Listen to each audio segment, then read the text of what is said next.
Musubati umutangani bwe county Nyamira Emily Nyaribo niga ruro kubole gochasa babwatani bwe county yo nabo igo chi county chiri chietana ni county Nyamira kwene kyanko bwatira bare omorembe nabo igo obomo bunenchire moyo gochakobeka oboroso okwene kyamagendro kwene kiwale ka okwana chingaki ara umuroberio bwo kwena na endagera gochiasa bamenyi ba Misambi egotoka ensemo ya Nyamira North esa county Nyamira North igo bono Emily Nyaribo atebire obwamate ne chi county chietana ni county yo obwarentire obamase myaka ya itire na igo kubanyankororo go kugandira kubwatirana asa mangana yo kwenekia obamo kiuchumi nabo igo kwenekiwa kwa magendro.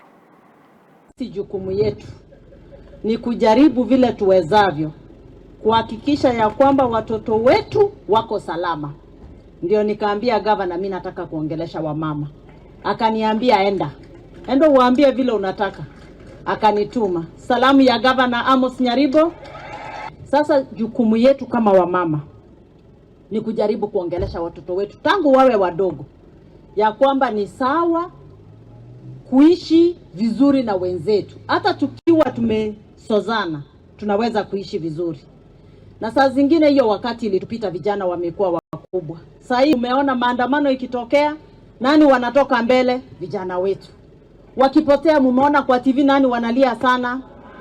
Mama anajaribu kutafuta kijana yake alienda wapi. Hiyo imekuwa kilio kila wakati. Lakini saa hizi tunataka tuwape ya kwamba Nyamira iwe liwalo. Iwe una support nani, sijui una support nani, hakuna mama atakubali mtoto wake aende kupigana na mwingine. Si kila mtu ako na kura yake? Kijana yako si yako na kura yake? Akitaka mtu A achukue kura yake aweke, na wewe ukitaka B uweke, na kila mtu aishi kwa tusichomeane nyumba. Sisi wote ni watu. Si hapa iko Wakisii, iko Wajaluo, na tunaoana hivi. Tunachota maji pamoja, sote tunaenda Nyambambo. Tunaenda Nyambambo kununua chakula. Tafadhali wa baba mlioko hapa na wale mko nyumbani, ujumbe wangu ni tuheshimu watoto wetu wasichana, tuwawacha wasome, wahitimu, watakuja kukusaidia, nao watakuja kuwa na nyumba zao na watapata positions. Si mumeona hata hapa Madam Wanga ni governor? Si ni vizuri? Vitu kama hivyo vitatendeka ikiwa tutatia